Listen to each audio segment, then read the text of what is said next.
Hey everyone, this is Austin-Sensei, and welcome back to another review of, the time I was reincarnated as a slime. And this is episode 17, and this was an interesting episode. It was a build-up because everything's about to get a little bit crazy next episode, especially episode 18. Yeah, we're going to see something interesting, but we actually see, Fuse wants to meet good old Rimuru, and he's, as, King Gazel was, is he a bad person, a good person? He wants to know. And we cut over to Gabaru still being hurt from Milim, and I couldn't stop laughing. I'm like, Gabaru is never going to get hurt again? Damn. Even though he was, actually, he called Milim flat-chested, and he got punched. And I'm very disappointed they took that out, because that was hilarious, but hey, what can you do? We see, basically, Velda contact Gazel about Milim, and how everything was being, talked about, and how everything's being talked down. Nothing bad's happening. Velda actually created the full recovery potion that Rimuru made, and it can even... This is the thing that was left out, I don't know why. It can actually grow back limbs, which is going to play a part in the later part. I hope they're not going to keep cutting out stuff that important, that it's going to set up stuff. But hey, it's still good. But, yeah, so Rimuru wants to sell those potions, but everyone else advised him, it would sell better if it was a lower potion, because those potions not everyone's going to use. And thinking about it, that's true, because it's going to be a life or death situation, as, Velda said. And I'm like, yeah, that's right. But we see that Milim got into another fight after she promised she wouldn't do anything. And I'm like, poor Milim. She's getting into stuff like Sinnoh. But we see Rigard, he's missing half of his face, and it was actually because of Lord Karasen's people, or underlings, showing up and wanting to take over Rimuru's town for the Beast People, and this is actually going to get really interesting after the next episode. I don't know where they're going to put everything, but hey, it's up to them. But basically, the underlings are doing stuff without the Lord's real, actual intentions.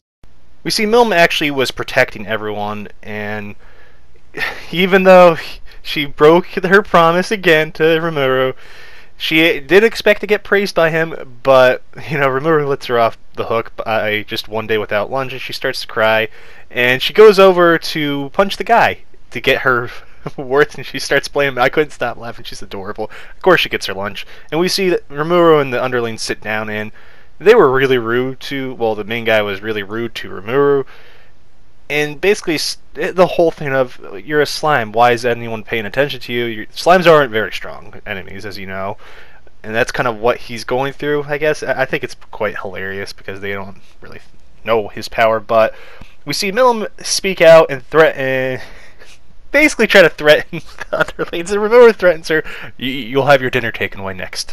And she, shuts up, and I love how it was instantaneous, okay.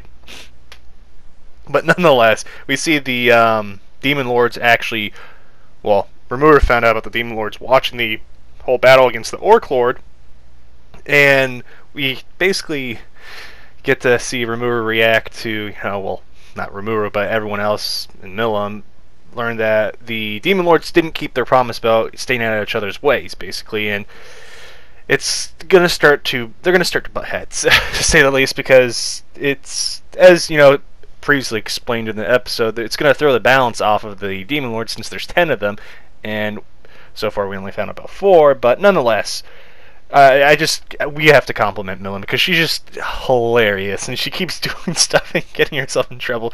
So Rimuru ends up sending the underlings back to Karen, and basically tells them to tell him to come over here and talk about it, because he doesn't like his underlings, obviously. And Rimuru does have a good point about how he can't kill him, because it wouldn't solve anything. And we see Rimuru bribe Milim to tell him the plans of the Demon Lord by bribing her with a new weapon, and I'm just like, she's just like a kid, but she's hilarious. And of course, we learn about the 4 Demon Lords that have already been shown. We learn about Clayman, Frey, and Karen, and a lot with Milim. And it's just quite interesting that you're going to see another one, and I don't know, I think it's going to be towards the end of this actual season. I'm pretty sure we're going to get another season of this anime. It's really popular. But anyways, continue on. We see a group, sent from Velmuth, and they're all heading to Rimuru's place, and this is where we see, the trio adventures that we saw earlier on with Fuse, and of course they're getting attacked, and Gobuto comes out of nowhere and saves them. I'm like, Gobuto, you're the man. You're the real man here. And we see them all sit down with Rimuru and kind of talk it out about what's going on, because Fuse wants to know what the heck is going on with Rimuru. Is he a bad person? He's a good person? And we see Yum kind of just be really rude to Rimuru, and he pisses off Sinon to the point he gets whacked. And I'm like, Sinon, come on. And she goes, I'm very patient. And Milim starts making fun of her. I'm like, Milim, you're not one to talk. You can't talk about that. But basically, when Fuse learns about Rimuru being allies with the dwarves, he kind of starts to realize that he's not a bad person. And the dwarves are very strong, as we know. They haven't really lost a war at all for a while, too. And Rimuru actually talks to Yum about making him into a hero or a champion. In the manga it said hero, so I'm going to go by that. And he wants to use the information that people don't know about with the defeating of the Orc Lord to make him into a hero along with his companions. And Rimuru wants to be remembered as the guy that kind of assisted them, so he can befriend the humans a lot more. And we see that Rimuru just wants to be on good terms with humans. At the end of the day, that's what he wants. He doesn't want any kind of war, which is quite honestly cool. And we see Yum actually decide to serve Rimuru because he was thinking about it, and he goes, it's not a bad deal. To be honest, I'd take the deal. Take credit for something you didn't kill, and there's no repercussions, and I get to get paid more. I'd take it in a heartbeat. I'm just being real with you. And I'm going to quickly talk a little bit after we get to the final part where we see Tyr and Clayman talk. Clayman actually wants to set up Milim and Rimuru to gather kind of more information about them, because he's curious, and he's going to be one of the antagonists, as you already can tell.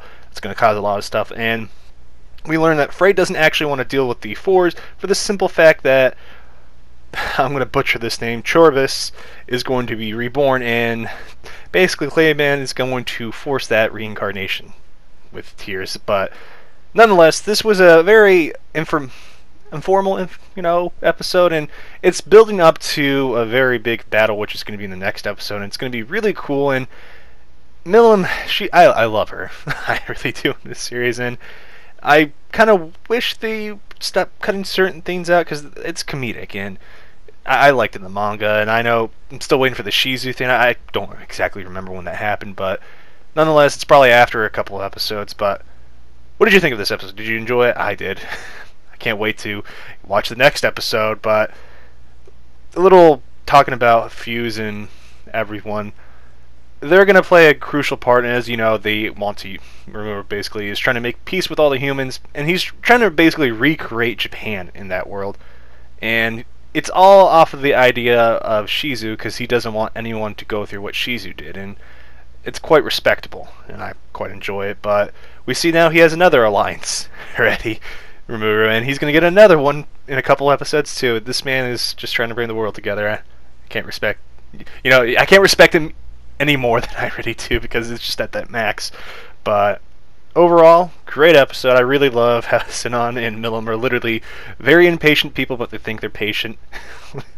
Always gets to me. But anyways, guys, this is the end of the review, so I'm going to give some news about what's going to go on with the channel. I'm going to be working on a new series. I know I tweeted about it, about how I am going to do something I normally or have never done. I'm going to basically read a manga, 40 plus chapters, just tell you if you should read it or not. And yeah, I'll be working on a video, I'll be releasing that, but I'm not going to be able to respond to you guys right away, just a little heads up, because I actually have classes now. And yeah, but anyways, guys, thank you for staying at the end, and I'll catch you later. This is Austin-Sensei, signing out.